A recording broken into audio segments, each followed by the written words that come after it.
নমস্কার, আপনাদের সকলকে রান্নাঘরে রাজশ্রীতে স্বাগত জানাই।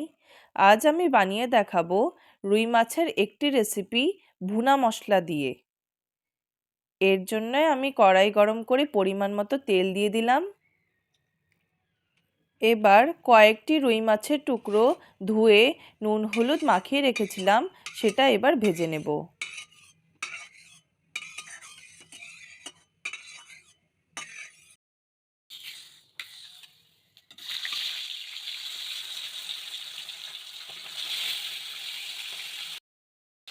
দু পিঠ ভালো করে ভেজে নিচ্ছি।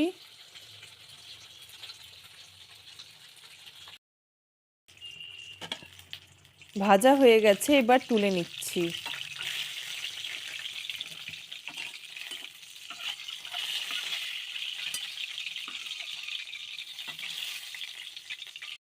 সবগুলো ভেজে নিলাম।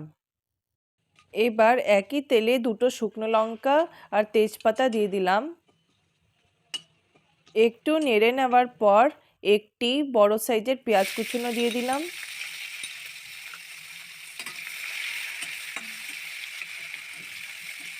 পেঁয়াজটা একটু লাল লাল করে ভেজে নিচ্ছি।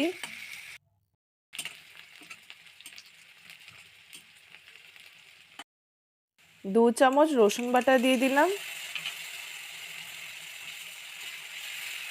ভালো করে নেড়ে নিচ্ছি।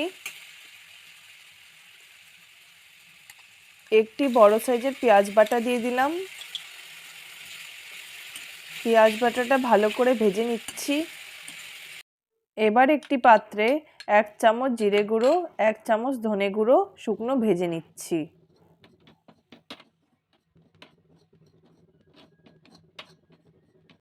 শুকনো ভাজা মশলাটা তুলে নিলাম। এবার কড়াইতে শুকনো ভাজা মশলার থেকে অর্ধেকটা দিয়ে দিলাম।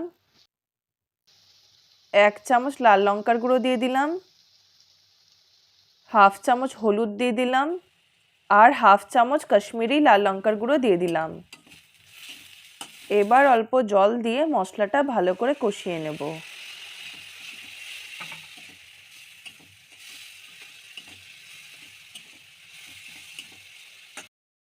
পরিমাণ মতো নুন দিয়ে দিলাম।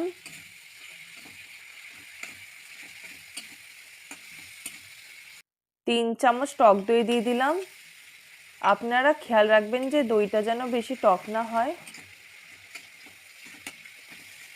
ভালো করে নেড়ে নিচ্ছি। পরিমাণ মতো চিনি দিয়ে দিলাম। 2 চামচ টমেটো কেচাপ দিয়ে দিলাম।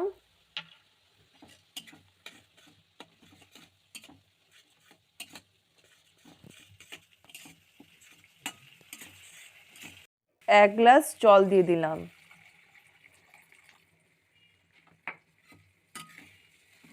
ঝোলটা একটু ফুটে উঠলে ভাজা মাছের টুকরোগুলোকে দিয়ে দেব।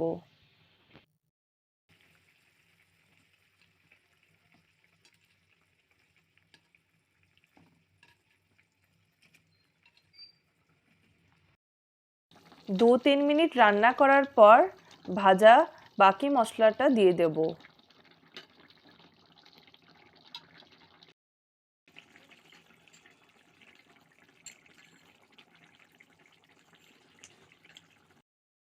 ভাজা মশলাটা ভালো করে মিশিয়ে নিচ্ছি।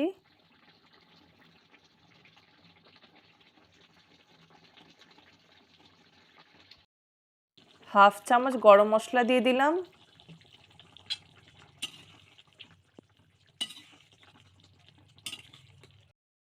হাফ চামচ ঘি দিয়ে দিলাম।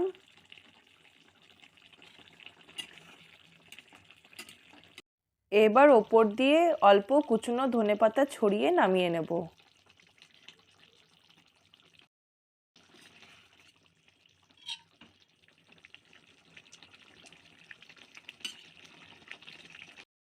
রুই মাছের রেসিপি ভুনা মশলা দিয়ে তৈরি হয়ে গেছে। আমার এই রেসিপিটি ভালো লাগলে তাহলে প্লিজ লাইক আর সাবস্ক্রাইব করে দিয়েন।